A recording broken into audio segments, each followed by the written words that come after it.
Andy, what is your favorite Christmas present you've ever gotten? If I think about it, I would have to say that it was the...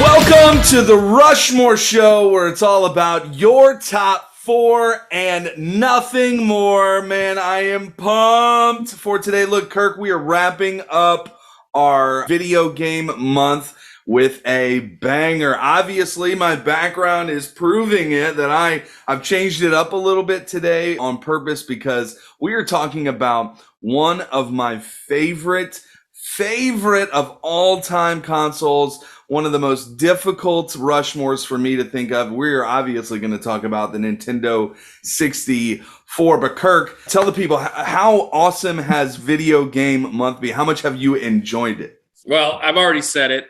Video games is a passion. I mean, it's one of my hobbies from the Rushmore of hobbies. It's an occupation that I kind of wanted to be in. I'm more of an old school gamer. As I got older, started to have kids, most of my gaming happened either on my phone or my kid's Switch. But I still love games. I'm really I get kind of jealous, if you will, of some of these students of mine, because they're playing PS5, PS4, Xbox One. I never got any of those. So I got all the cool games, and man, we have a classic system today. We kind of polled the audience. That's me and Andy. And I said, Andy, what's your favorite system? And what's your George of systems? And he's like, hands down, it's the Nintendo 64. And I said, well, we have to do a Rushmore on that, because I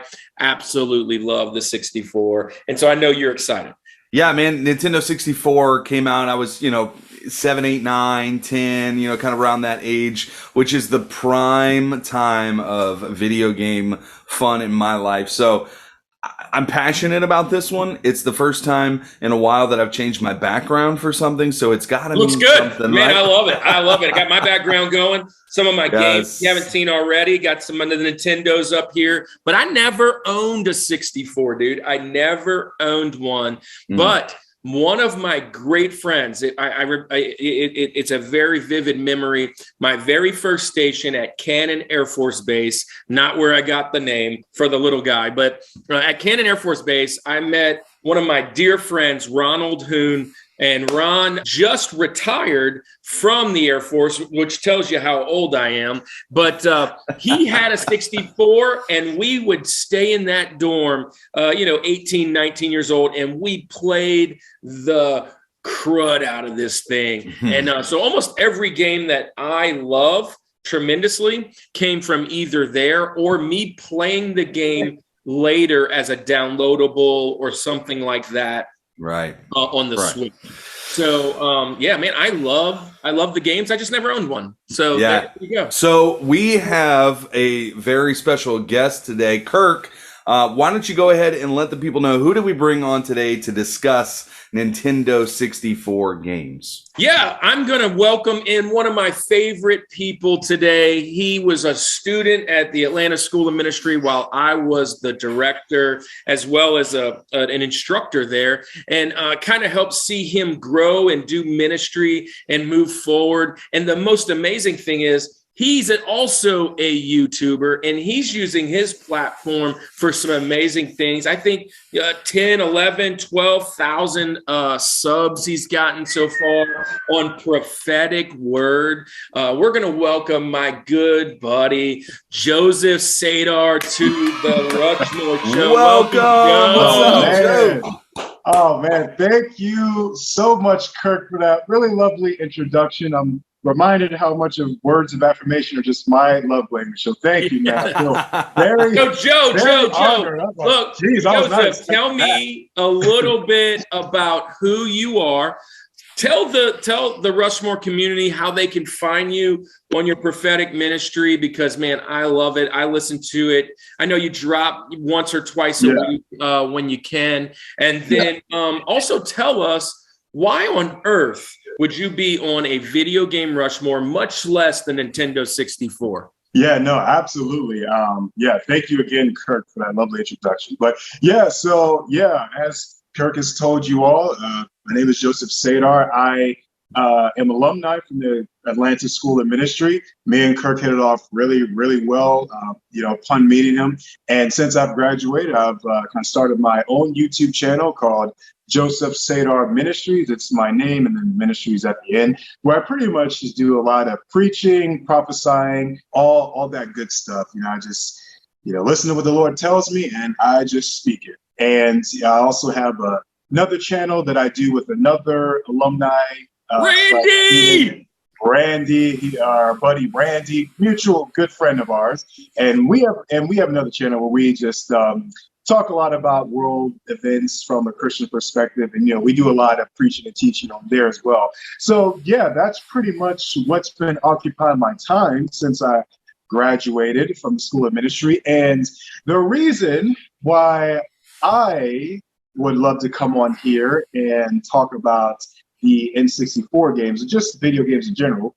Much like Kirk, video games were my childhood, so much so that my mom would love to kick me out of the house just to do something else. So I have definitely been just a lover of just video games, and especially the old ones like the N64 and the PlayStation. I mean, there's just nothing like those nostalgic video games. So I mean it when I say I was a video game fiend. It was just my pastime. That's just how I relaxed. And even so much so, I would even get my sister into certain video games that she otherwise had no interest in playing. So and I'm excited to talk about the N64 because also, very similarly to Kirk, I never owned an N64, but certain members of my family did have it. So there's like a certain brand of memories, sweet memories that are attached to the N64 that weren't in my day-to-day. And I am excited to talk about all that good stuff.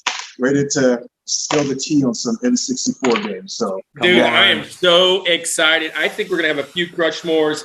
Just last week, we went the whole round without making it to our second segment with no Crushmores. I think we've only done that like twice. So I know we're going to be back on the Crushmore side on this because the top games of this system are the top games of this system. And I'm sure we all have a little bit of at least one or two of those. So, right. Andy, iconic games, man. I'm just telling you.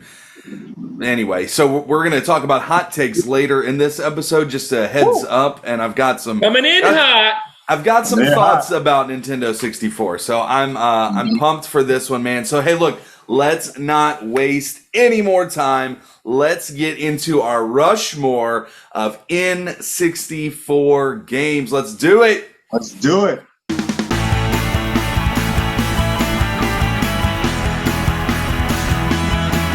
Rushmore community, it is time to drop the bomb on our mountains. Nintendo 64. We are coming with our iconic games from that system. Andy's going to go first. Andy, tell us how hard this was. You were just reeling, sweating, having to eliminate certain games. Tell us your criteria. Give us your Rosie. Start this mountain off right. Let's go. All right. Yeah, I've said it. It's been difficult for me to narrow it down to 4, but when my criteria helped me, and it usually does, right? But my criteria helped me in the sense that I had to have owned this game or I had to have consistently rented it from like Blockbuster, Hollywood Video, things like that. There you go. This was a staple. If I didn't own the game, I practically owned it by renting it, right? Which is another great just memory nostalgia element of the Nintendo 64. God, I miss Blockbuster. Going to Blockbuster. Good old days. Dude, it's so good, right? So anyway, that's one of my criteria there. But then also what I did was I tried to, as best as possible, there's so many that I had to eliminate. I kind of looked at genres of game and tried to pick one from each one. I didn't try to double up on the genre. I feel that. That's kind of how I did arcade. I could have easily done that. I could have easily picked 4 Mario games, right, from Nintendo 64, or 4 shooter games, or, you know, anything like that. I could have done those things, and probably had a great Rushmore, but tried to stay away from doubling up on genres. And then I was thinking also, like, again, back to my childhood, Nintendo 64, have the friends over. We got Mountain Dew, we got Domino's Pizza, like Kirk has right here. He's celebrating. He's bringing it, throwing back there. It was probably more likely to be Surge. So there's another throwback right there, a little Surge soda. The reason I say that is that I was thinking, like, invite the friends over. If I could pick 4 games that we were just going to play and we were not going to go to sleep, these 4 were going to entertain us for the longest amount of time. So I got a lot of criteria. I don't really know if that helps you guys much understand kind of my thought process on this, but it did help me a little bit. So I'm going to get into my Rosie, man. Gosh, at the end, I'm going to mention, I could easily 30 or 40 that didn't make the cut, that could make the cut. Honorable mention. We couldn't do Benjamin in this episode because I can't even just pick one number 5. Like, there's so many games. We would need here. Benjamin, Hamilton. Bro, we don't have enough presidents for the amount of, like, right. So I digress. Here we go. Let's get into my Rosie. My number 4. Oh, hey, I didn't say this for criteria. Totally forgot about this.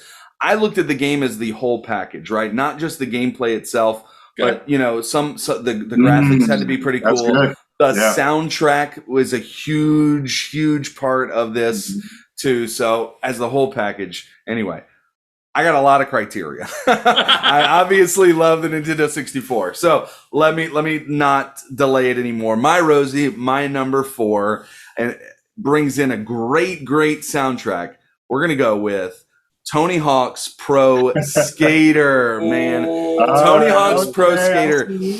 Bro, I cannot tell you how much time I spent playing this game alone, man. It was so good. Obviously, like, the whole franchise of games that came from that, like, when you can eventually get off the skateboard and everything, like, that's all cool. But when I go back to the original, the first level, you go down that ramp and you bust through the glass, right? And you do some 360 whatever, and you collect all the letters for skate, and you're just, man, I love that game so much. There's so many things that, like, even today, I still go and I listen to the songs from that game.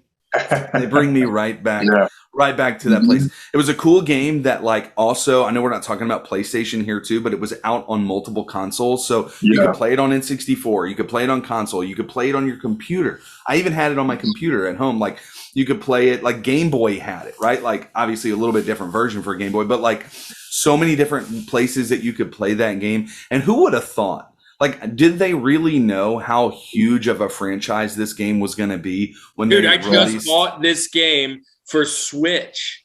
It's continued, and they continue to make it. Tony Hawk is now a large part due to this game franchise, is a household name. People know who he is. I love Tony Hawk's Pro Skater. They're on, like, Tony Hawk's Pro Skater 49 now, or whatever they're on now. But, like, or what, I don't even know if they're numbering it anymore. But my Rosie, my number 4, one of the best games of all time, one of my favorite of all time, has got to be Tony Hawk's Pro Skater. What are y'all's thoughts on that one? So, Andy, man, great pick. I just purchased this game, part 1 and 2 redone for the Switch. I love them so much. Here's my reservation with the Tony Hawk iteration of the Nintendo 64. One of your criteria was the music, and I tremendously remember the music from the PlayStation 1 being just bang, because it was a CD and it was the cartridge. But that music, the music from that, it made the whole game. It made. Right. I remember it being like the first video game that I wanted a soundtrack from. Like, Madden jumped into those things. There's certain songs that I still listen to today. If it comes on the radio, I'm like, man, I think that was from Tony Hawk or Madden 92 or whatever the heck, you know? And so it does have an amazing soundtrack. I always love being Bob Burnquist. I just want thank you. I had to do that. I loved that one ramp where you went way up in the air and you smashed through the glass to get that one letter. It was like right in the beginning. And I remember when I first accomplished it, it was so awesome. But yeah, I love this game. Great pick. It's not, gosh, I'm shocked. I am tremendously shocked. As many as there are on the 64 that you went there. And that just tells me that this is a nostalgic game for you. So yeah, I love that. Great pick. We're going to move on to Kirk's Rosie, but let everybody know, what was your criteria? How did you pick your games for the N64? So I'm just gonna be honest. This might have been the easiest Rushmore for me to pick. And I keep saying that because we've been talking a little bit, but the main reason is, one, I didn't own them. So there's not a whole lot of games that I've actually played in the N64 library. And two, all of the games that I've played, except for probably my Rosie, were like flagship, important, popular, amazing games. So there was no real bad games that I can remember playing. So I didn't own the system, so I didn't rent them. I didn't, go to the bargain bin at the toy store and pick out, some cheap games and they'd be just garbage. Nearly every game that I've ever played on this system was really good. And so there were 5 games that I wanted to have on here, and I just listed them 1, 2, 3, 4, 5, and one doesn't make it. Just one game doesn't make it that I can remember. So, and I love all these games, but here's the thing. I already mentioned, bring me back to 1999, 2000. My mom got terminally ill with cancer. And at that time I was stationed in New Mexico. And so 98, 99, I was there, and I didn't have a 64, but I had the PlayStation. I had the PlayStation 2 probably at that time. No, it was just PlayStation at that time. It was about to be PlayStation 2. I remember when the Xbox came out, when all those things came out, but this system changed everything. It was the 3D. It was going from 2D to 3D. And I remember watching it and just being amazed about the games tremendously. I spent a lot of time at my buddy Ron's dorm playing all of these games. And the very first one, my Rosie, it's going to be one that I think probably nobody else mentions. I've looked up on lists, haven't really found too much of it. I actually went and watched a gameplay of it a couple days ago, and I was like, yep, it's exactly the game that it reminded me. Last week with Max, he mentioned, or it might have been on the episode, it was mentioned as an arcade game. And so to give it a little out, this was a part 2, if you will, of an old arcade game redone for the 64. And my first pick on the mountain, my Rosie, is going to be Gauntlet Legends. Gauntlet Legends was phenomenal. It was one of my favorite games ever that I've ever played. Basically, if you guys know Gauntlet, it was old school warrior trying to get through a labyrinth, if you will. And there were all these like things coming out of like a horde, and it would be like ghosts or whatever. And the original game was very simple, very, very linear, very flat. And you just kind of guided your way through, and you like swords or axes or whatever. And it was a really fun game and really easy game. But when it comes to Gauntlet Legends, it went 3D. They got magic. They had 4 different people to pick. And I always picked the wizard because I loved casting the magic and whatever. The enemy was Scorn. I remember the beginning, the intro screen. There's this like evil magician that like brings Scorn back, and then Scorn immediately kills that guy. And I was like, oh, this guy is for real. This game was awesome. There was like snow levels and cave levels and mountainous levels. And you had to make your way through and solve the puzzles, or the kind of, it was kind of a puzzle type game in how to get the keys and all that, and make your way to destroy all of the enemies on that level before you can move to the next. Anyways, Gauntlet Legends, it's an amazing game. If you haven't played it, I highly suggest it. I don't know if it history holds its value with it, but late 90s, early 2000, I spent hours at Ron's place playing this. I was the wizard. He was usually probably either the Valkyrie or the warrior or whatever, and just an amazing fun game. So there you go. Gauntlet Legends, Rosie, number 4. So you did something here. You stumped me. Okay. It doesn't stump me that you picked it because, you've said, obviously not as huge of a Nintendo 64 fan. But honestly, it's a game I had to look up, man. I had to look it up. It's not one that I jumped to as N64, but hey, look, I'm glad you bring it in because there's bound to be people. In the comments, hopefully, maybe. Well, hopefully Ron checks it out because I know Ron loved that game too. Right. Nice. What I really loved about the Nintendo 64 was you got the booster pack, right? You got the Rumble pack or whatever. Yeah, that thing really rumbled with that game. I remember it. It being very, very cool. So, man, I love that game. It was a fun game. Joe, did you play that game? No, I didn't, and I'm almost sad because that seems like my type of game too. And I wasn't trying to stump anybody. That was the first game that popped in my mind, literally. The very first one. The other 3 are more iconic and better, in my opinion. But that one, gosh, I love the game. I had to make my mountain. Yeah, geez. Well, I wish somebody would have told me about a game like that because, those were my games of my speed. First of all, I'm just an action junkie. My list is going to be very action-packed. So, yeah, that is good stuff. All right, so willing to bet it's not a Crushmore, but I'm glad you put it up there. We do need room for some of those. Look, Tony Hawk probably not going to be a Crushmore either. So, I mean, hey, there it is.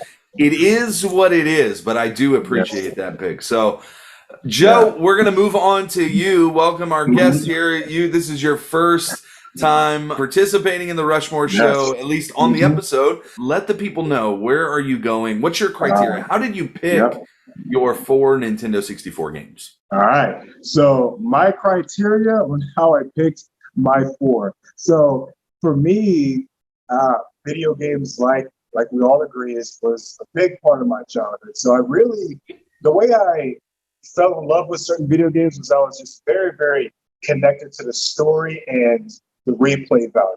Now, and honestly, just the element of fun was really just a big important part of just how I picked my criteria, and because there's a lot of games that, like you mentioned, Andy, a lot of Mario games that we could have all just put on there, but for me, I didn't play a lot of Mario themed games. I've played some of them, but there are certain games in these 4 in my list were games that I really, really connected with. The story that the characters I identified with, and some of them are just stupid fun, and that's going to bring me to my Rosie. Spoiler alerts, it's not Tony Hawk. Tony Hawk is great, but my Rosie, are you ready for this? Yes. Is going to be, and my Michael Buffer voice, let's get ready to rumble! Ready to rumble. Nice. I don't know if y'all have played that game or heard of it, but it is a hilarious hijinks boxing game, very action-packed. They actually got Michael Buffer, who his brother Bruce Buffer is more popular now, but Michael Buffer, a legendary boxing announcer, they brought him in to actually voice the game, narrate the game, and also narrate the fictional characters in the game. It was great just hearing him speak, and also just the game itself. Very hilarious. Afro Thunder was one of the main characters with the big afro. It was just a very hilarious game. It was so fun, so violent at the same time, but it was a very, very enjoyable game. It was it was sort of a party game too. I remember playing it on N64, and that was just kind of the game that drew a crowd. I mean, it was, like I said, it was just as hilarious as it was fun. The characters were very, very animated, goofy, all that stuff. So it was definitely a boxing game that didn't take itself too seriously, but it was actually a pretty decent and challenging game that, like I said, just provided fun for the whole family. And that is one of the few games that, like I said, it really wasn't too deep of a story. There's just a bunch of Looney Tunes just punching and beating the crap out of each other. But it was just a whole bunch of fun. If anybody who's played that game knows. And just tidbit, they actually made a sequel game that came out for the later gen. And the sequel was just as great. And they actually had playable characters like Michael Jackson. Michael Jackson was a playable character in the sequel, a boxer, as well as Shaquille O'Neal as a boxer. So that gives you just like an idea of the personality and the flair and just the hijinks chaos this game offered. It was just hilarious. Yeah. And that was like immediately, for whatever reason, it could have been higher on my list, but Rosie was just kind of the perfect spot. So that is my pick. I love that pick. Yeah. And Kirk is actually showing it off for the PlayStation right now. So he's got that too, Ready to Rumble 2. Dude, this game reminded Michael me. Right there.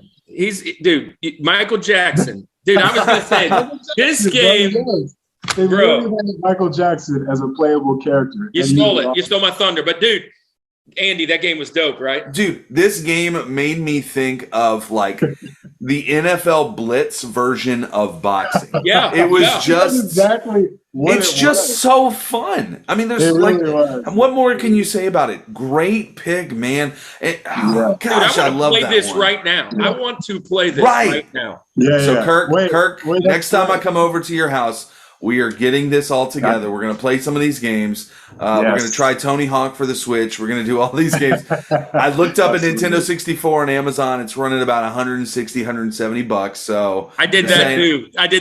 You might need to go grab one. Yeah, right. I will say just one more thing. In the sequel too, Michael Buffer was also a playable character. Only he transformed into this Hulk-like character. It was great. It was great. That game just has so many memories. That was in the sequel as well. But that is so I'm going to tell you, I love this game. I have tremendous memories on this version. On this version, like I remember playing this on Thanksgiving and like not coming out of my room to see the guests and just playing and playing and playing and playing.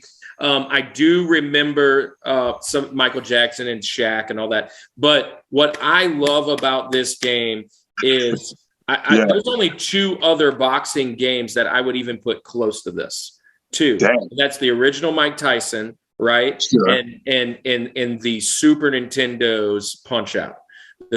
Sure. Yeah. But this game, bro, and I didn't even realize that the first one was on the 64. I didn't even realize.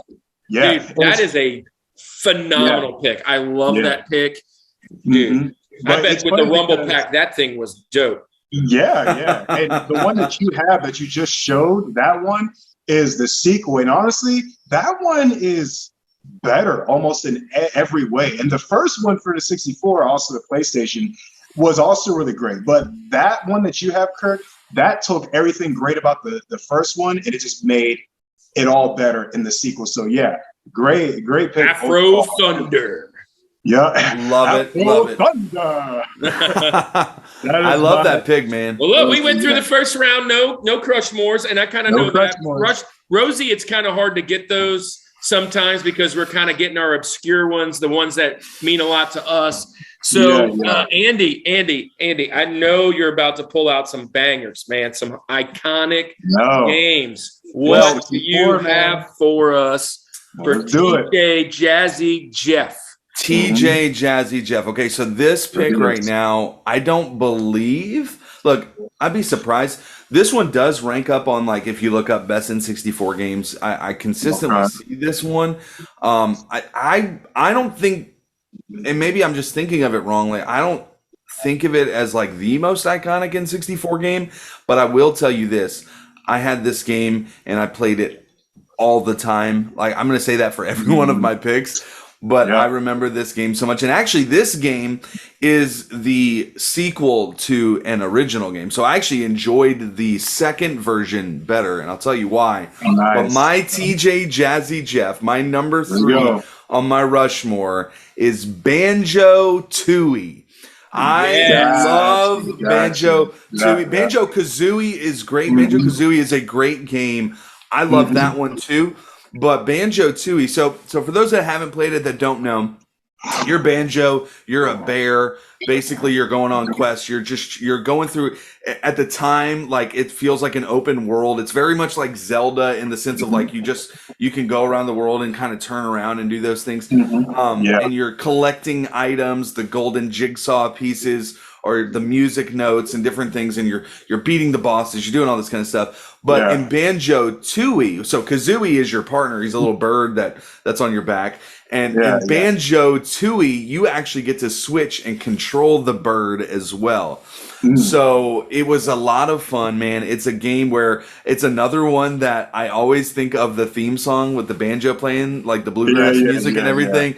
And then, like, I hear the sounds. So Banjo never says words, or no character says words.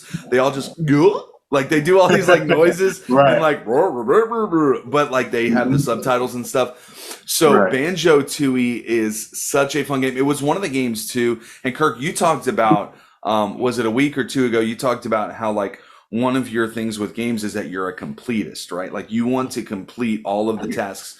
In Banjo-Tooie and Banjo-Kazooie, but Banjo-Tooie, that's the game I'm talking about.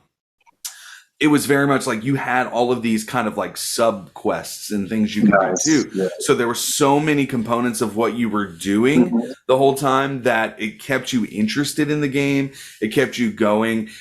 I was very much like that too with this game, where it was like, yeah, I completed the main task, but I also want to do all these other things, right? So Banjo-Tooie, my TJ Jazzy, Jeff, my number 3. I love that game, man. So, you guys played that game before? I have not played this game, but I know, look, I knew it's one. Again, I keep using this term throughout video games. It's one of the flagship titles for the 64. So what I do know about this game, because I've seen clips of it, is it is hilarious. Funny.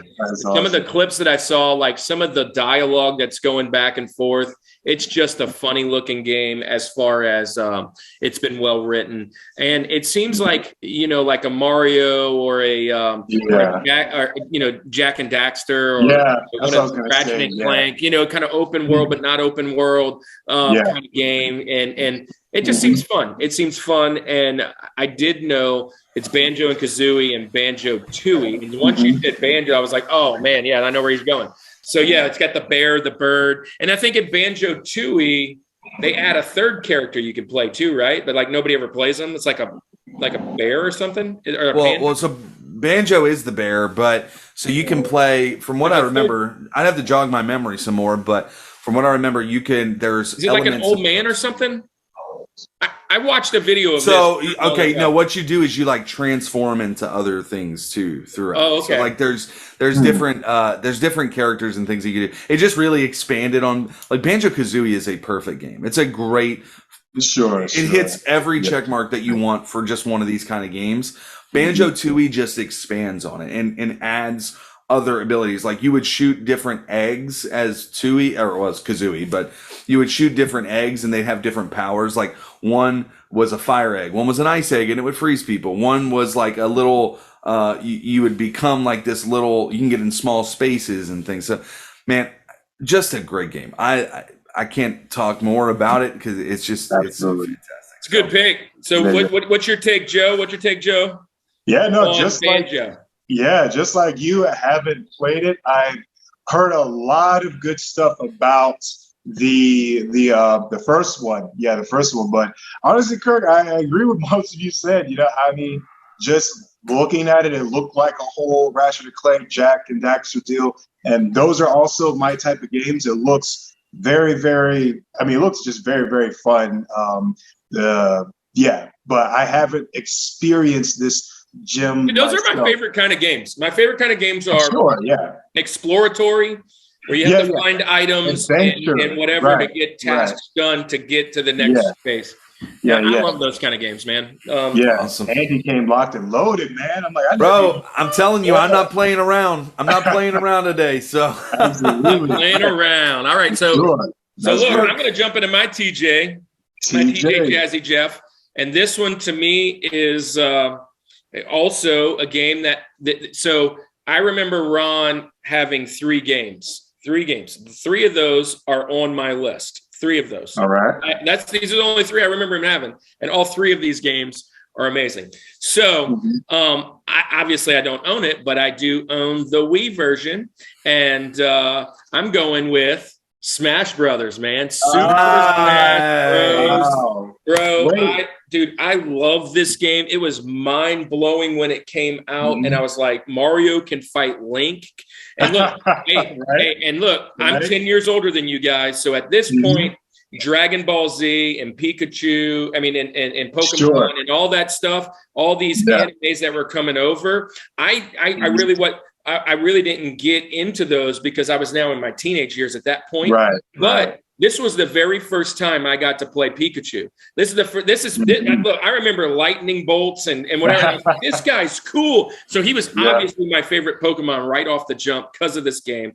But my go-to character, and I mentioned him last week or 2 weeks ago, he's in my characters, is Link, man. I loved taking that sword out and freaking whacking Mario over the head with it. It was so fun. Then you had Samus, she's shooting and it was just a fun game. I think there were 12 characters at that time.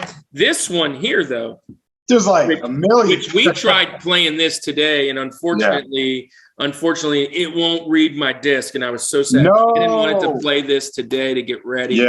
And one of my favorite things about this version, Solid Snake is in it, and I love that game.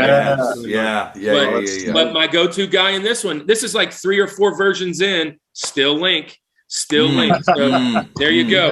Love it.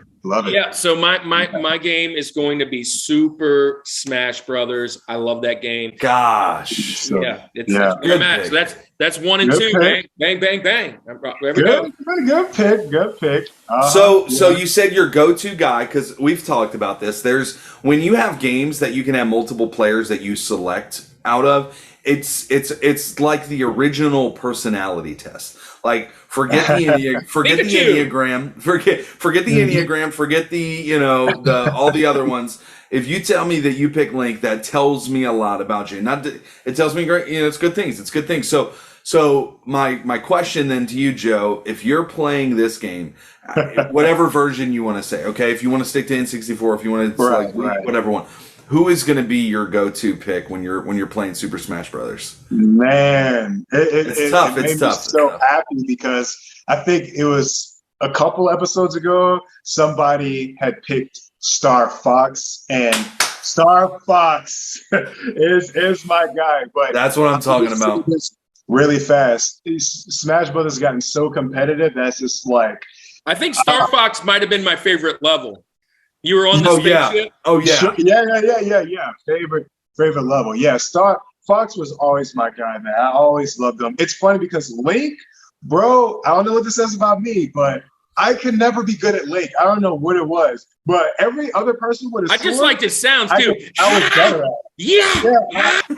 I don't know. I just could not get down with Link. But it's funny because I will always play Smash Brothers with people who were really good at Link. So I was always annoyed by you people. That's all I'm going to say. Anybody who can use Link. This is a caveat, Joe. Me and you can play.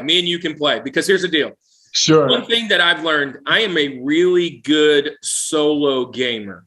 When I have other people come in and I'm not learning the AI, the crappy AI, and I have to play somebody that actually knows what they're doing, I always lose. I always lose. I'm terrible. Yeah. Like I'm bad at Madden because I can't. I'm doing the same play over and over again and winning. Right.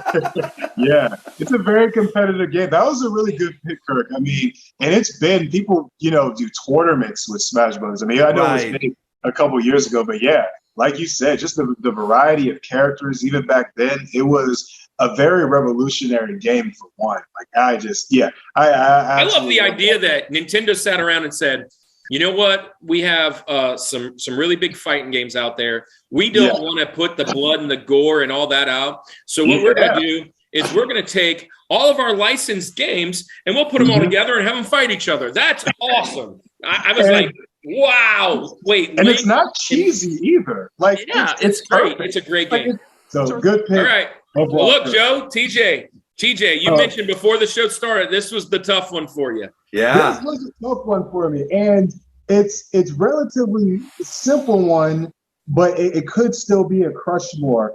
I was in between two. And this one, I just had to narrow it down. Without further ado, I'm going to go with 007 GoldenEye.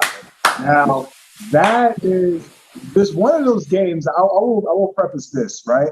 Now, a part of my criteria was, again, just games that I really, really connected with, games that really connected with the story and all that stuff. Well, this was my first experience with first-person shooters. Like, this was it. Like, so this was like my first bread and butter experience with any type of first-person shooter. And the fact that it was 007, such a cool character. Love the idea of a super spy, hand-to-hand combatant, ladies man, all that stuff. But I mean, of course, you didn't really see all of that in the game, but the gameplay itself was just absolutely fun. Like, it was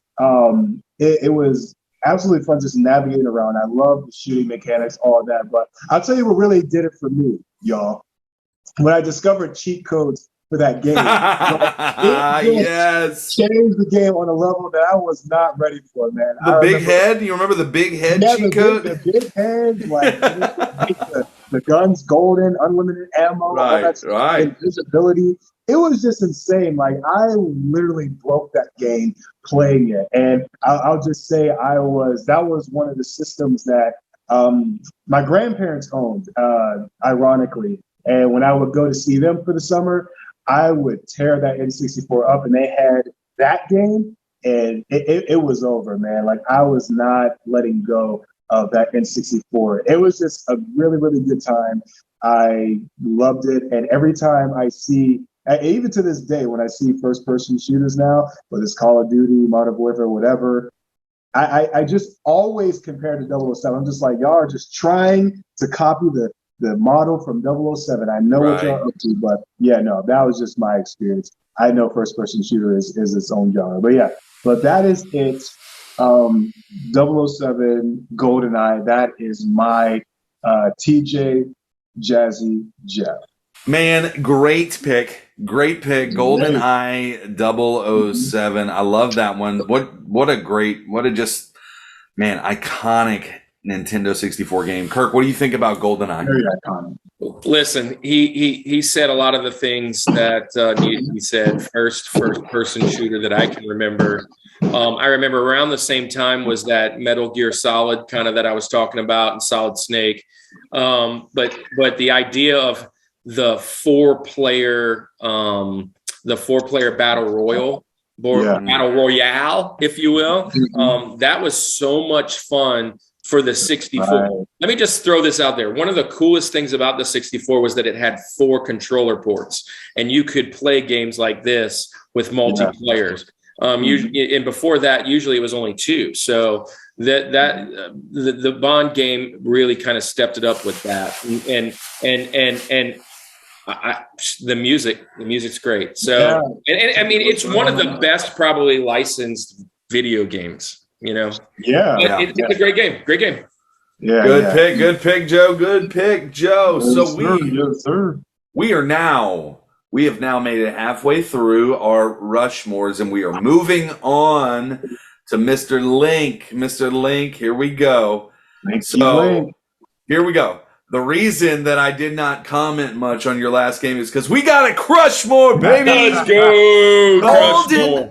GoldenEye 007 is my Link. Oh my gosh, this game is so. How can you have a list of Nintendo 64 games and not put GoldenEye 007 on it? I'm talking to you, Kirk. We'll see. But GoldenEye 007, great game for all the reasons that you mentioned. And Kirk, you just talked about it when you were commenting on it. I was going to add the multiplayer in that game was top notch, man. Like Top you could, notch. it was one of the games where like, so this game was Halo before Halo, right? Like it was that, you mentioned it, right? The first person shooter. It's a lot of our first kind of experience with that kind of game. The cheat codes were hilarious. Like some of those things.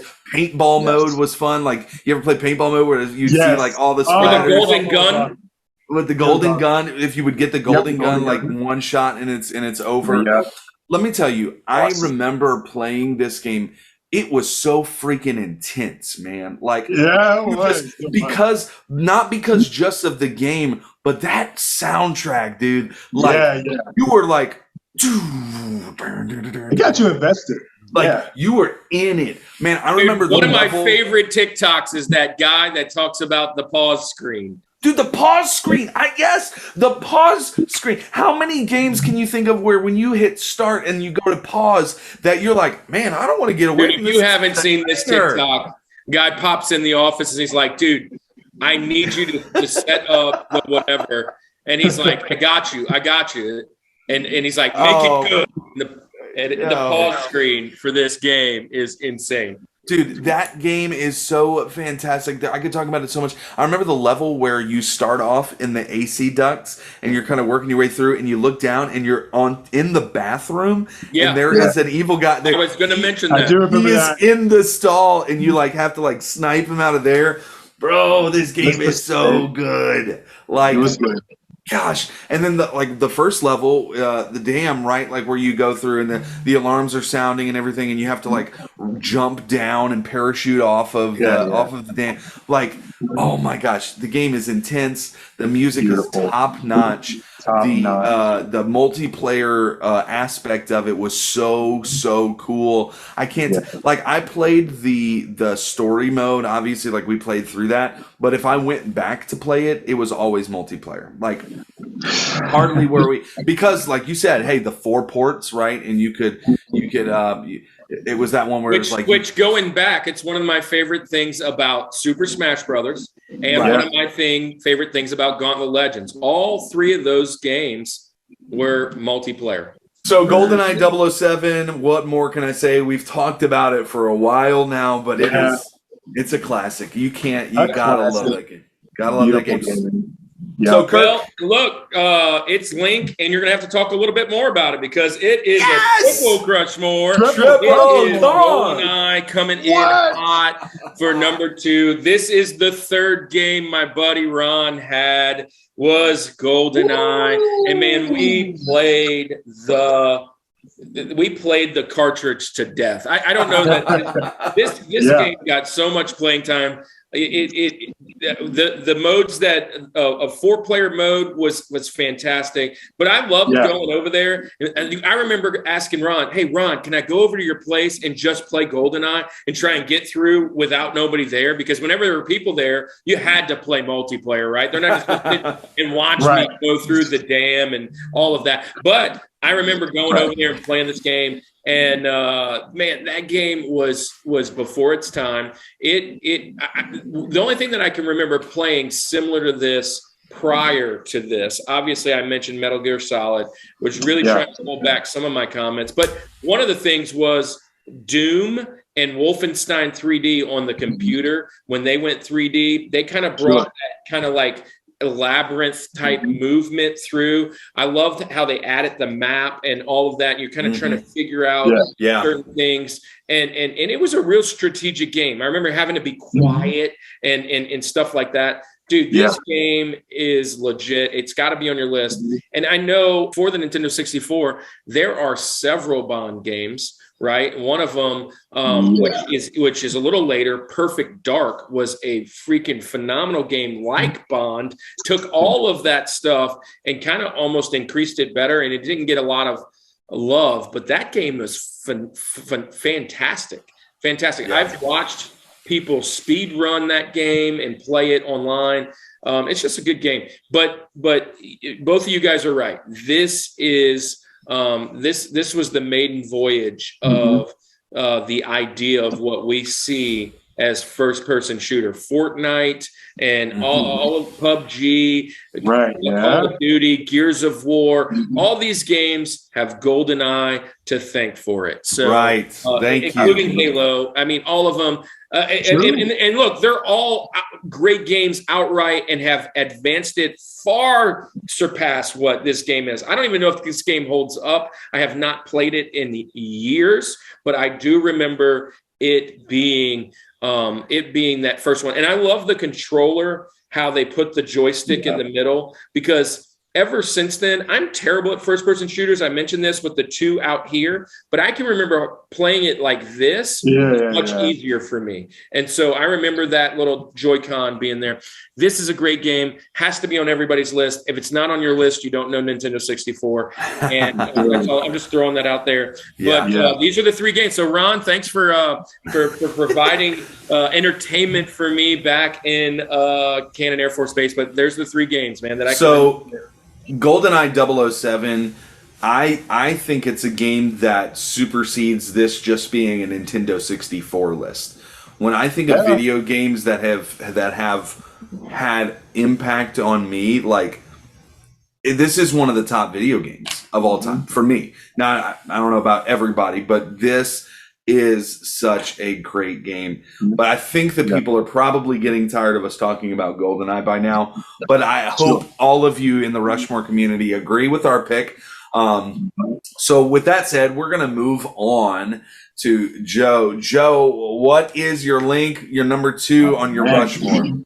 My link. Okay, so this one is crazy. I know this is not going to be on anybody's list, but this was a phenomenal game, a very great game for its time. And I mentioned in my criteria, replayability was one thing. And Andy, you mentioned earlier how, like, you know, the soundtrack of a game is very important, the music. And this one was just all around such a dope game for me. I spent a lot of my childhood playing this one as well. And it has to be, Andy and Kirk, Spider-Man, the N64. That's nice. 2000. Nice. So if anybody's played that game, you remember just honestly just how fun the game was, like how much of a really good original story it was for Spider-Man.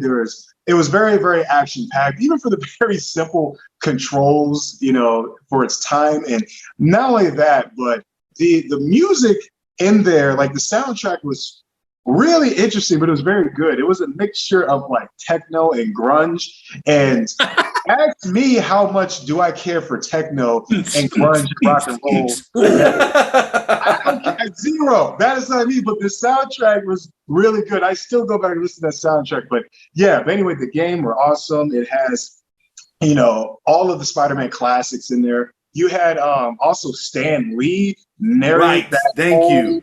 I mean, yeah, Stan, he did that one, and there was also a sequel to that franchise as well. But yeah, and they also had a pretty decent gallery within game. Like they had collectibles, comic book collectibles that you can collect throughout your journey in the game. And these were like actual. I remember that. Right? Yeah. You had those. They also had like a gallery of all the character models of all the Marvel Spider-Man characters. And you had Stan Lee voicing each and every one of those characters. And of course, there was all these wonderful unlockable costumes for the game. Black suited symbiote Spider-Man was always my favorite costume. You had, Scarlet Spider, you had the Ben Reilly costumes. You had so many of the other ones. And the sequel took all that to the next level. I think the first one was better, honestly, a lot better. But yeah, so many memories playing that game. I love Spider-Man. I was a fiend for it. I loved beating up the bad guys. That's my Georgia Marvel. My Georgia Marvel. It is Spider-Man. And yeah, I just, even to this day, I will go back to play that game. That definitely takes my Link spot. It is Spider-Man 2000 for the N64. Good pick, man. I love that. I love that pick. I'm glad you mentioned, because the thing that I remember most about it was that Stan Lee narrated it. Yeah, It was really cool. Like at the beginning of each kind of level or quest or whatever it is you were doing, Stan Lee would it was almost like he was narrating the comic book of it. So man, such a cool pick, man. I love that game. Joe, I don't know if you. Well, I'm sure you watch the show because you've been a big fan. But back in Marvel, I let everybody know the night before I was kind of doing some research, and I saw where Marvel signed a big deal to have Stan Lee computer CGI'd in the rest of the movie. Yeah. Dude, how cool is that? That is really cool. And I am all aboard with that. Like, I am all aboard with keeping the Stan Lee cameo legacy going, man, because that is the heart of Marvel, dude. And even back then, because I was playing the Spider-Man game when I was like really, really young, right? I didn't know who the heck Stan Lee was, but Stan Lee made his presence known in even one of the simplest of video games, which is really great in my opinion, but Stan Lee had his heart and soul in Marvel. Fun story. Episode 1 game shows, I almost put Stan Lee's game show on there. But he goes, Excelsior! Excelsior, yeah. And also, too, the cheat codes were really awesome, even in the Spider-Man game. So what I'm learning about Joe is he needs a game genie. He needs a game genie. Genie, there you go, man. Wow. I know. I admit it. I am that guy. I was spoiled off of those cheat codes, man. They just enhance the experience of the game so much. I'll save this later. It could be a hot take for later. I got one. I got a hot take for later. So look, we're at George now. We're at George, G-Dub. We're running down the end of this mountain. And I know there's some iconic games about to pop out. Andy, what's your number one? Dude, so this is your favorite system. So you're going to tell me your favorite game from your favorite system. So this is going to be great.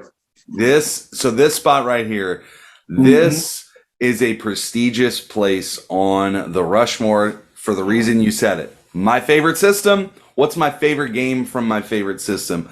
But if you guys can bear with me, I'm going to go ahead and I'm going to travel to a far, far away place to explain it. My George, here we go. We're there. There it is. My Rainbow! There it is. First place. Where am I going? Mario Kart 64. It is the best game of all time on the N64. I love it so much. Had its origins in Super Nintendo, right? The original Mario Kart that was played back in the day. Dude, this game it is unbeatable. You can't have a better game than this one. Just like that is true. Just like, Smash Bros. You got all these other characters that you can pick. It's the perfect multiplayer game that you're racing against your friends. There's traps that you set along the way. There's shells that you can throw. If you were being a complete jerk, you would hit the lightning bolt and shrink everybody, right? Like, this game is so fun. Let me say, the N64 as a whole, and we've all kind of touched on this and said this, it is a crowd-pleasing game. It's when you get together with your friends, you can play these games, you can have just the time of your life. And I think that's one of the big things that I enjoy most about N64. A lot of games today, like, yes, you're playing it online, but there's something about being huddled around the same TV and there's just that camaraderie that happens. And this was one of the games where that absolutely happened all the time. Man, this game, from the music, right? Like, just obviously the classic, like, Mario things, all the sounds that you would hear, like when, like when you would like, you'd hit the upside down question mark or whatever. This game is so good. And they've had so many versions of this. Let me tell you, like, there are games that I'll mention that didn't make my list. We'll talk about it at the end here. Yeah. But Diddy Kong Racing was essentially just Mario Kart with the Donkey Kong characters. Guess what? I freaking love that game too. Like, it's so good. The idea of just them, Mario characters, kind of outside of the element of what a traditional Mario game was in a racing sense. And here we go. You want the kicker for this game? the multiplayer, like the battle where you had the 3 balloons and you would then go play at these other levels and you'd shoot at each other. And it was the first one to, if you got all 3 of your balloons gone, oh my gosh, dude, I played the multiplayer so much. If you would luck out and get the triple red shell, you were the king, right? Like, or the blue shell, right? Like that was the super rare one that you would get. You would, it would just go attack the first place racer or whatever. Bro, Mario Kart. I remember distinctly nights where I would start playing Mario Kart and then my dad would come get me and say, "Hey, it's time for school." Like, I didn't go to sleep and I'm like, you gotta love it. What did I just do? Yeah. And it's crazy because it's not a quest game where I've got all these other things that I can do. Like there's different secrets that you can find on the tracks, but it was the same thing this time as last time, other than the race is completely different, right? Like your strategy is different. You're going to take the inside turn here. You're going to do this. Like you're going to find the secret, Hey, this is another game to me that it says a lot about you, about who you pick, right? I don't know what kind of Joker. I found this picture online. Who's racing with Toad? Come on. I mean, like, what are we doing? Maybe you go to guys. Go to guys. Okay, we got to go through it. Go to guys. Who's your go-to? So I'm going to be the vanilla guy. I liked racing with Mario. I was cool with Mario or Luigi. Both of those two were really cool. But my other one was, if I wasn't going to go standard, I was going to go Bowser or Donkey Kong. Very similar characters, just very powerful. I don't know. I mean, that was who I went with. Never going to go with Toad. It didn't happen. I went with Princess or Peach. Princess. Yeah.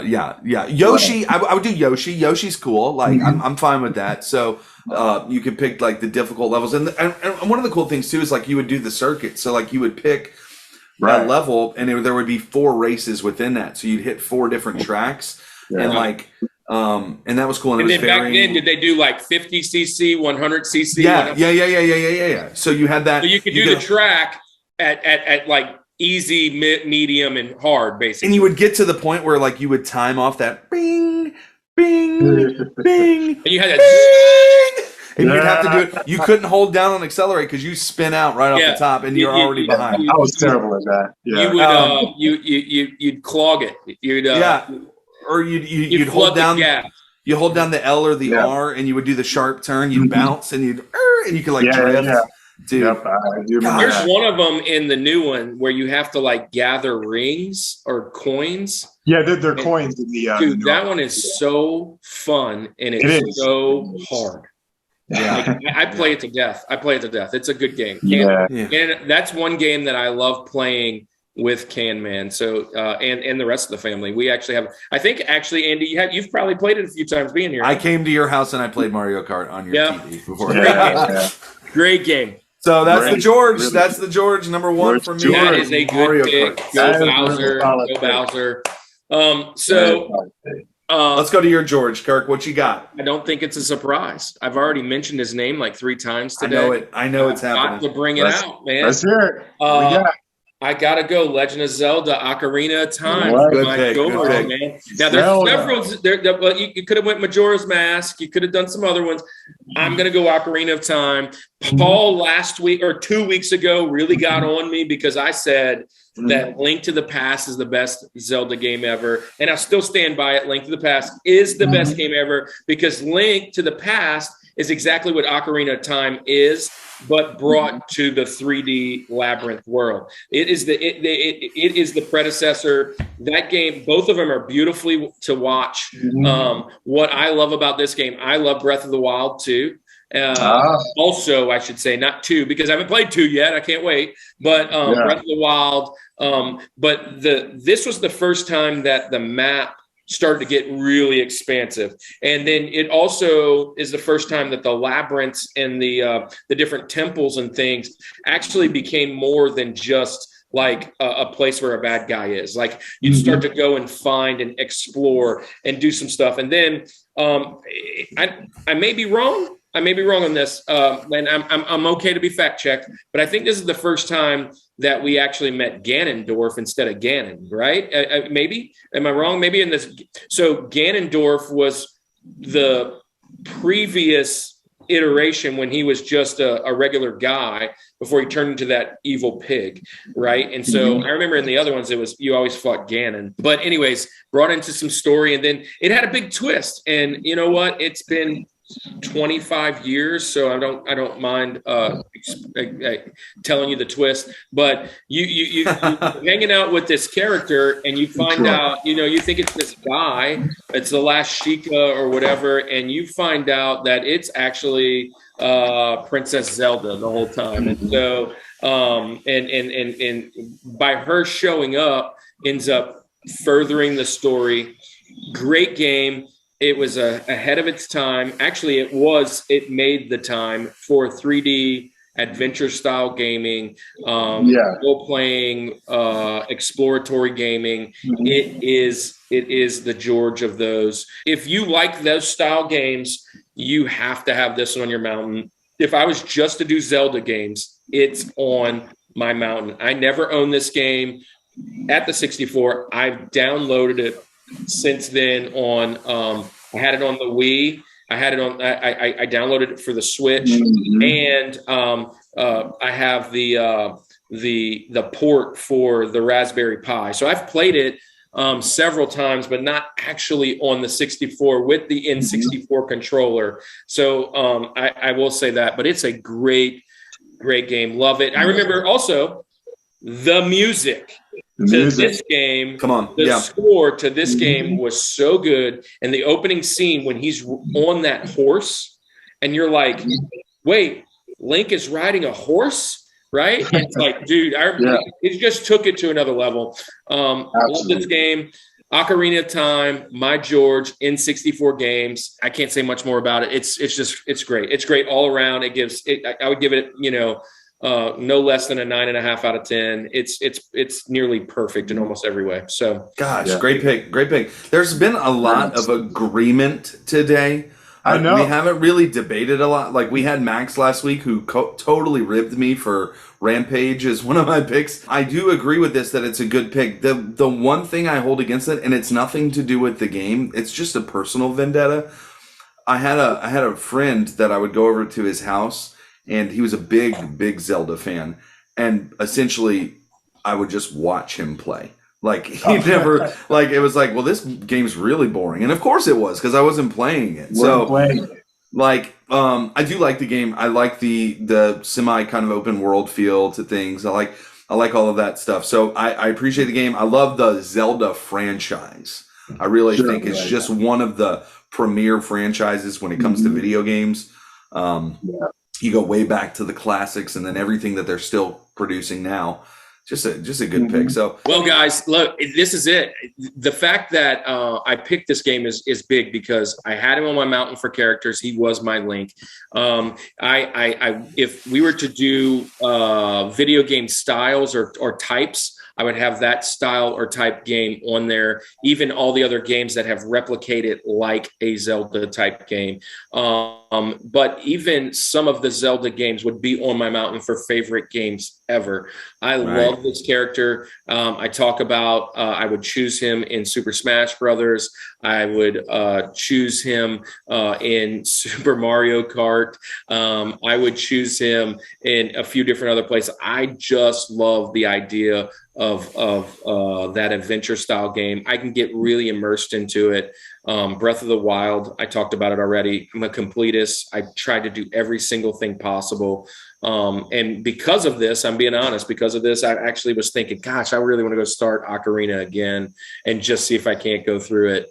But I love these games. So Link and Zelda is always going to be on my mountain if we do a video game. That's just it. That's one of the reasons I love Nintendo so much, because Zelda is one of those flagship ones for Nintendo. So there you go. Good one. What you think, Joe? What you think about Zelda? Yeah, I think that, first of all, I don't think anybody's really going to disagree with that one. I think we're all really agreeing for one reason. I think it's because like Nintendo, it's hard for them to miss, but with like that Zelda game, like such a dynamic game, also such an action-packed game. I love action.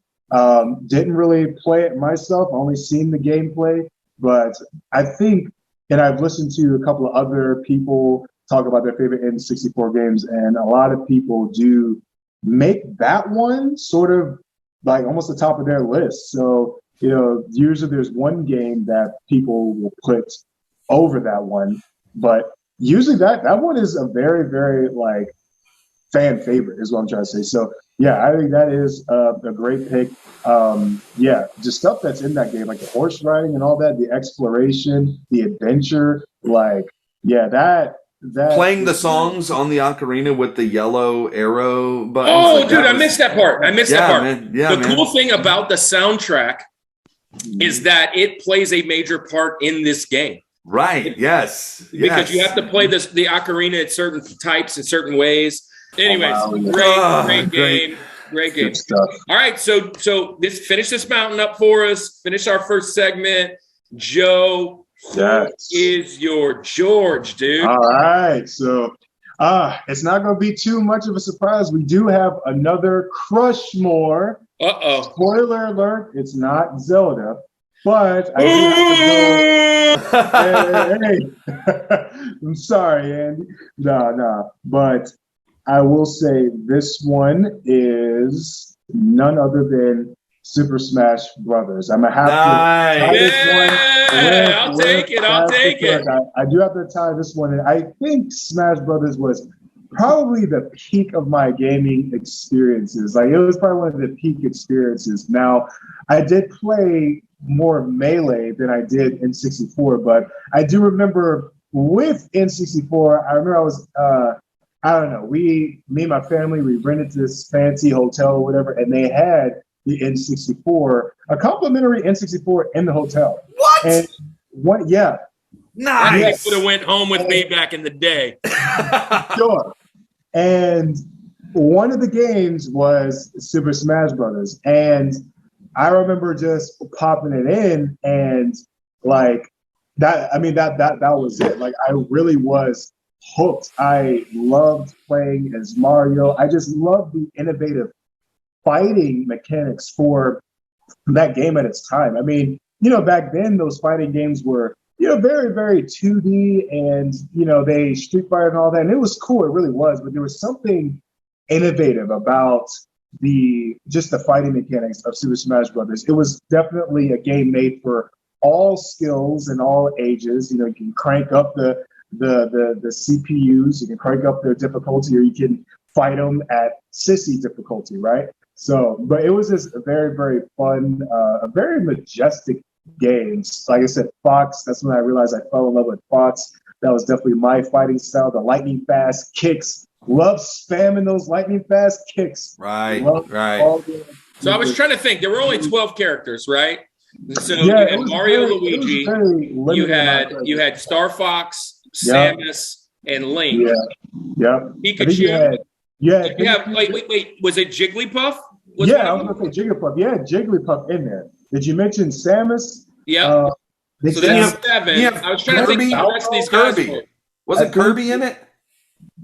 Kirby was in it too, huh? Because you could. What I was going to say is, I remember Kirby's thing was that he would inhale the other character, and he would take on their power. He would have their power temporarily. So I thought that was always a really cool. It was feature. Great, and this might not be so much of a hot take, but just honestly, any of the Smash Brothers games, Melee, Brawl, the Wii U one, Ultimate, the soundtrack and the music in that game was just like, it was good, phenomenal, top tier. Like, I mean, it's just like, as a kid, I'm listening to this music and I'm just like crying. Bowser?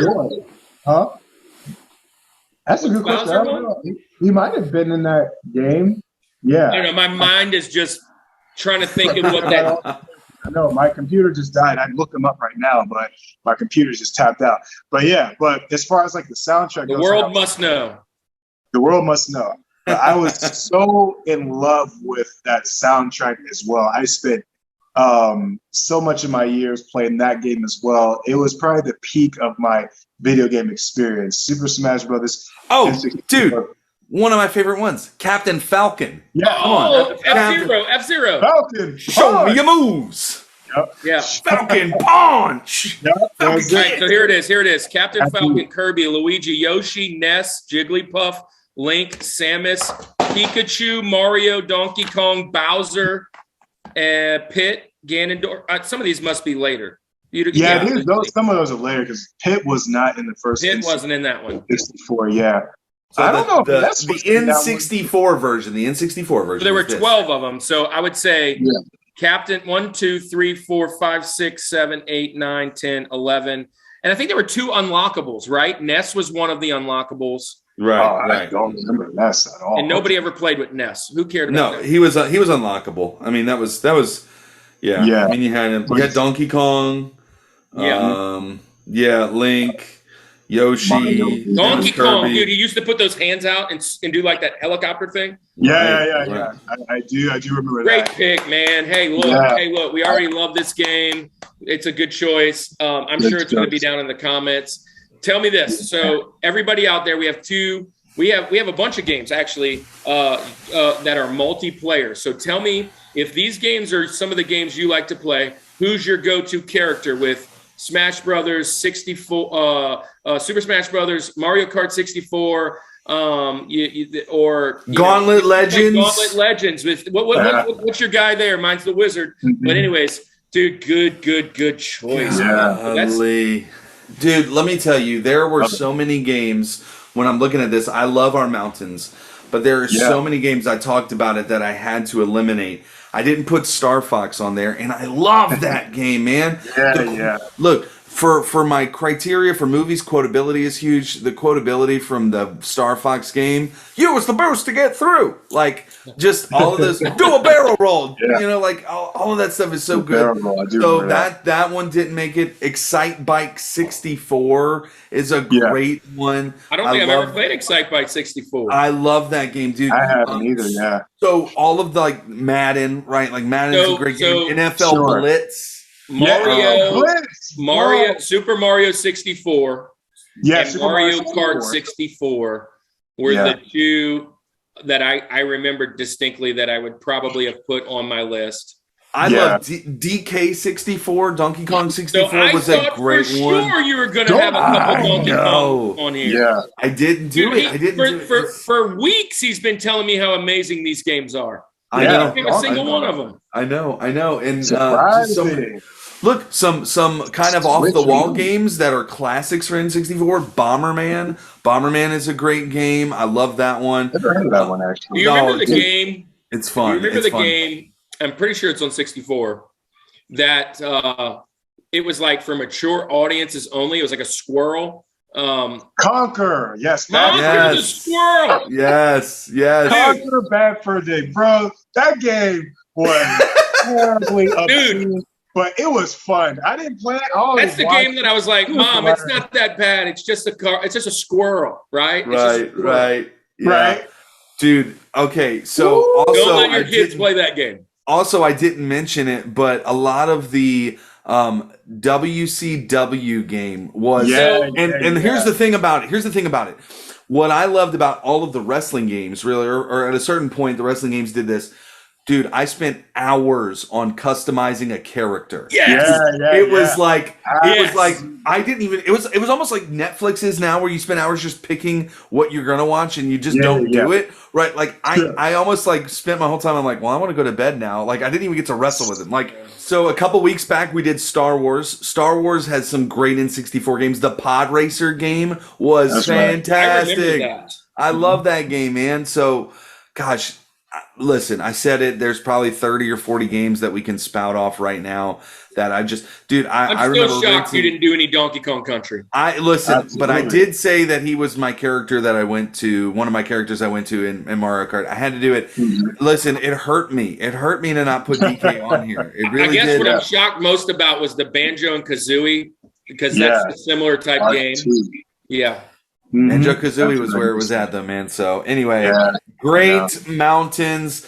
Joe, thank you for being on today, man. And it's been such an awesome time talking about N64, reliving all those old memories. This kind of gets me amped up to give the Rushmore community kind of a preview. In August, we're going to be talking about nostalgia all month, right? And our kind of nostalgia. Woo! And a lot of what we do in the Rushmore Show right now is centered around the idea of nostalgia. But this is certainly one of those topics that hits hard for me. Now, you know what's really cool is that we always do a second segment, right? We always do something different at the end. But I mentioned we all agreed with each other today. There was a lot of love, right? There was a lot of love, a lot of agreement, a lot of really just no issues. This was very smooth. It was like butter, right? Mm-hmm. But we're gonna jack some things up with this second segment. Kirk, let them know, what are we going to be doing? All right. So look, this month we decided to bring back some of our favorite segments. Who's Your George? All about the Benjamins. One of our other favorites, we haven't talked about it too much since Omari was on the show with our DC. If you haven't seen that episode, go back and check that out. I don't know that it's going to get as fiery as when we had Omari on there. Joe might be able to bring it, but we're going to bring back one of our favorite segments, Coming In Hot Take.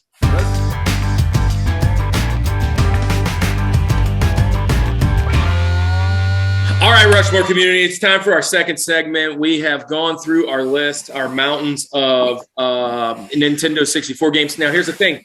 All of our mountains are very similar in if you go back and look at our arcade, you go back and look at our characters, we all are on our same theme, right? We all have type of games we like, type of characters we like, and our guests are right there with us. But all of us have some different opinions, if you will, about video games, Nintendo 64, and so on and so forth. So this is where the segment comes in, and we just kind of give you guys maybe some spicy things that might hurt some people's feelings a little bit. I'll go first. I love video games. I love all video games.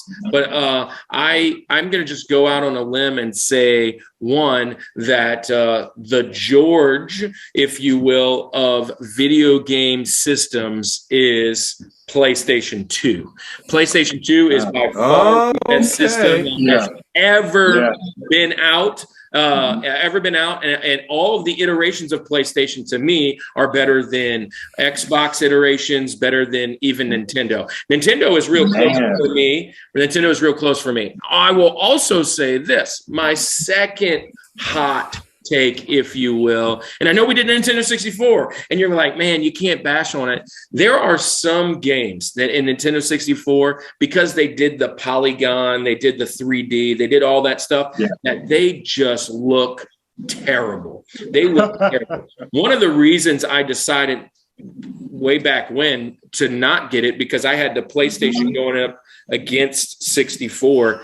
Now, Ocarina of Time was one of those ones that the polygons weren't like extremely bad, right? But some of the games are just weird looking. They're really awful. The colors are weird sometimes. And I'm just going to go out and say Nintendo 64 is probably doesn't even make my top 5 or 6 Nintendo systems. Even maybe not even the top 10. I don't know. Those are them fighting words, Kirk. Them is fighting words. Them is fighting words. Out of Nintendo, Super Nintendo is their George.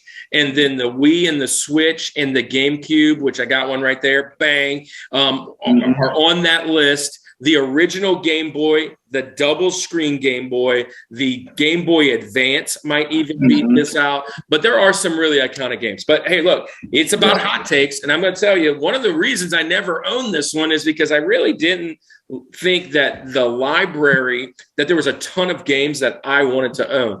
With that being said, I literally want to own one right now. I want to own one and have it, but it is not my favorite system. See how he switched it there? Yeah. And look, it's a hot take. The hot take here is, I'm going to tell you, the hot take here is PlayStation's better, Nintendo's close, and then Microsoft is far distant to me. That's a big hot take. And the second one is, I know it's Nintendo 64 and we're loving on it, but it is not my favorite system. So what do you guys think about those two? So the episode's been a lot of love and agreement and everything. I'm a little heated right now. So what I want to do, Joe, do you have a hot take that you can give us so that I can cool off for a minute Okay. And then I will come back with my retort. Okay. All right. I have three that I'm going to get out really fast. So, and I just thought of the third one as Kirk was speaking, but oh gosh, yeah, oh no. For me, I would also say the N64 is great. It really is. I think I got a lot of joy and amusement playing a lot of those games on the GameCube, just like the next gen games they had Smash Brothers Melee. You can also play like Mario Party, and I think there was a Mario Kart in there. Luigi's Mansion was also on GameCube. Great game. Yeah. And there was, So I would say I was definitely more of a GameCube fan. A lot of the Nintendo games were released on the GameCube. Yeah, right. Look, see what we got. Melee, Metroid, and Mario Kart. Yes. So I'm going to get through my last two. The second one, this one is a little silly, but the Nintendo universe, if Luigi disappeared, it'd be all right. Luigi is kind of pointless to me. That's a hot take. That is a hot take. Wow. Like side B character. I mean, Mario is the face of Nintendo, and then they just have his dopey brother. And it's like, well, I think if Luigi disappeared, the Nintendo universe would be okay. I'm just trying to figure out, like, what is Luigi even use? Luigi's Mansion's a pretty dope game. Yeah, and I will, and I want to hear your thoughts. But my third take, and this is unrelated to Nintendo. We've kind of briefly throughout episodes brought up Jak and Daxter, but Jak and Daxter, Jak 2, Jak 3, better than Ratchet and Clank, and that is pretty much also the peak of action adventure. It has a little bit of that fantasy element and also just that gritty action adventure. When Jak 2 came out, they were competing with Grand Theft Auto. So it was a very, very well-grounded franchise. I love it more than the Link games, more than any of the other ones. So that was got real hot, real quick. Those are real hot takes. All right. Yeah. Gosh. Anyway. Okay. All right. So Jak and Daxter is your George. Over Zelda. Of action, adventure, and / fantasy games, yeah. Okay. I'll take that over any Link story. Good games. Good games. Yeah. Can't even compete with Hyrule, but good games. Good games. Andy. All right. So drop a beat on us. To your Luigi point, Joe, if you're playing Mario World 2, Luigi might be the best character in that game. Next to Peach, actually. Mario's the worst character in that game. So I'll give you that. Toad's pretty bad in that game too. Well, Toad digs fast, so he has something. Mario is just standard. He's just player one, right? I love playing Luigi. That's one saving grace for Luigi. Okay, right. So, but there's 48 people who play Mario 2 still. So I get it. Okay. But right. I get your point. I mean, he's kind of like whatever. He's there. He's there. All right. I have two hot takes. You ready for these? Here we go. Number one, Kirk's hot takes suck. Okay. Number two. I really only have one. My hot take is this, and I don't know how much of a hot take it is, but I guess it is. Listening to Kirk's, Nintendo is the greatest video game company ever. Period. End of the story. And let me tell you why. And this could be because my personality type. I'm an extrovert. I'm a people person. I want to be in crowds. I want to be with people. A couple reasons. Number one, Nintendo is a family game system. It is very family friendly. It is very, I can bust out Mario and I can play it with my kids now and we would have the best time ever. It is such a great, Kirk, you've talked about it. Like Canon has played Mario Kart, has done these things like the Switch, the GameCube, right? But to that point, Nintendo has been the single most creative and out of the box thinking video game company that there has been. Go back. Okay. So we've got the Super Nintendo. We've got the classics. We've got all these awesome things. We bring in the Nintendo 64. We've talked about how it revolutionized so many different things. Just the controller itself was just so like, what is happening here? Right. And then we go to GameCube. right? Nobody's doing a GameCube. Like, it's just this weird kind of off the wall. Like, what's this disc that's like this tiny? Like, what are we doing with this kind of stuff? It's like weird. So, but again, we have all these games. I didn't talk about GameCube games, but if we're going to go GameCube games, we're going to go with NBA Street, right? That's what we're going to do. Okay. Then, Kirk, I'm so glad you brought it up. What do we have next? We got the Nintendo Wii. We've got this whole like handheld. We are like basically in the game. It's just this really cool thing. You've got the Switch that has come out. They do so many things that I feel like every other video game company is kind of like there's, and nothing against it. Like, they've got good games. They've got great things. They've got those, but they kind of just follow this formula. Like, here's this controller. Here's this game. It's this thing. Nintendo, you know one thing about it. When they come out with something, it is revolutionary. Yeah. It is different than anyone else is doing. They're not just kind of following the norm. They're doing their own thing. And look, all of their games, I don't care what either of you say, Nintendo 64, greatest console of all time. All right. But you know what? My next 4 are probably all Nintendo consoles too. Right. I am a huge Nintendo fan. For those reasons that I stated, it is the best video game company. To jump on your point, I think Nintendo is kind of like, to use a couple things that we've talked about in the past, Nintendo is kind of like WWE, right? Or WWF, if you will. WWF. They were the George, right? They were the kings, and then somebody took it over, and they just take it right back.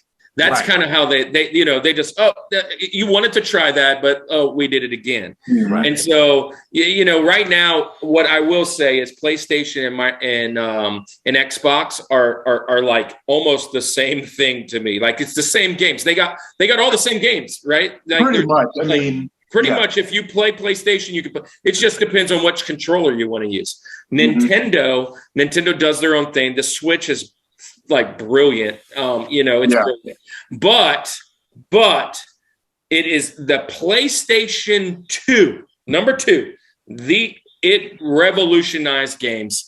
It is Let me say this last point about Nintendo. To my point, Nintendo has some of the greatest iconic characters of all time too. We talk about Mario, we talk about Link, we talk about Donkey Kong, we talk about all the other sub characters that are in that. Luigi, I don't care what you say, Joe. No, we talk about Luigi, we talk about Wario, we talk about Peach, right? We talk about Diddy Kong. We've got all of these characters that we mention. When you think of, listen, if you were to, and I'm just willing to bet, if you're going on the street and just saying, like, name a video game character, nothing else, there's going to be a large portion of those people that you poll that are going to say Mario. Like, it's just kind of ingrained. It's like Mickey Mouse. Like, we just know it. It is such an iconic thing that I just want to know why they haven't done a good movie yet. Well, we don't have to, because we keep doing great games. That's all that it is. So, well, here's another one. How about this one? Sega. Now, my second, I would go Sega too. But what have they done? Like, I mean, they're doing things. But here's the thing. They were like the WCW back then. They took it over and then smashed. Sure.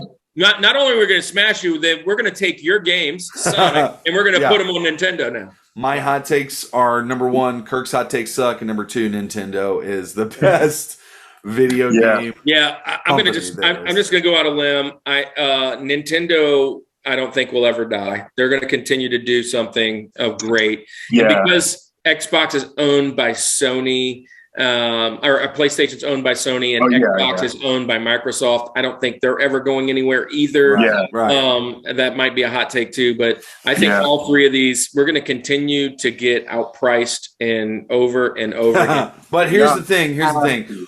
We have wrapped up. We have a short video game month this month. Only 3 weeks of video games. It's been a great time. It's been so much fun. But why, Kirk, are we doing a short video game month? What are we doing next week that's special for the people? It's our half anniversary. Come on. We have made it half of a year. So we are next week. Next week's episode will be our 6 months on YouTube. It's been so phenomenal. The community is there. It's small, but it's growing, and the people are so awesome, so friendly to us. You guys have stuck with us. And here's the thing. We have a couple things out. So go and look on social media.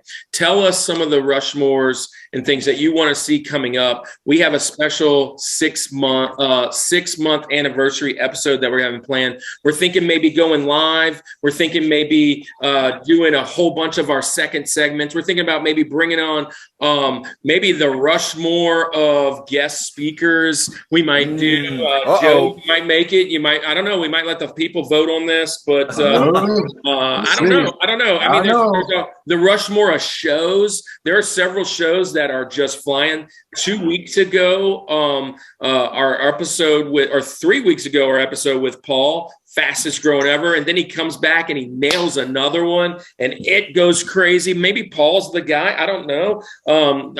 Great episode for Easter. We had a great episode in baseball. We had a great episode in music.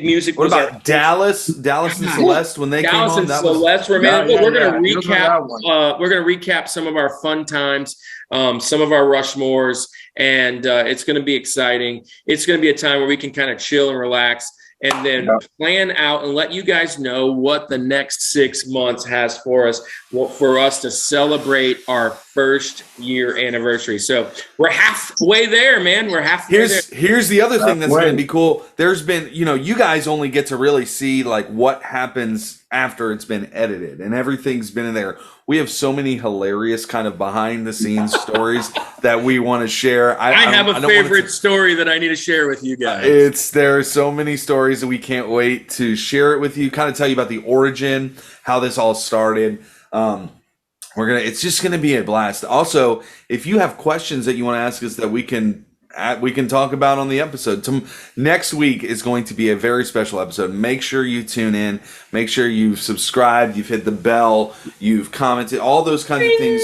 You let us, so that you know when we are posting new content. Again, if you don't know, it's every Monday at 9 a.m. Central Time. So you guys you figure out all that. I think all time should be Central Time. There's a hot take. Anyway, we won't do it. But yeah, so you might get your wish on that one here very soon. I know, right? It's gonna be a great episode. So looking forward to it. But Joe, thank you for being on today, man. It has been a blast talking about N64 with you, and even kind of disagreeing on some hot takes. But hey, we do. It's been awesome, man. It really has. It's been a very exhilarating experience. Yep. Awesome. So, hey, as we wrap this up, Rushmore community, don't forget, Joe has got some awesome YouTube content. We have got all of the links down there in the description. Joe Sadar Ministries. Go check it out. Show them some love. Subscribe, comment, do all that kind of stuff. It's going to be a great time. Hey, look, maybe someday, Joe, you can have us on. That would be really cool. That would be amazing. Really cool. I would love to come on and hang out with you. So we should hook that up. But yeah, go subscribe, comment, like, follow, do all of those kinds of things. Show them some love over there. But look, we're going to wrap up the show like we always do. Remember this. This is the Rushmore Show, where it's all about your top 4 and nothing more. Peace.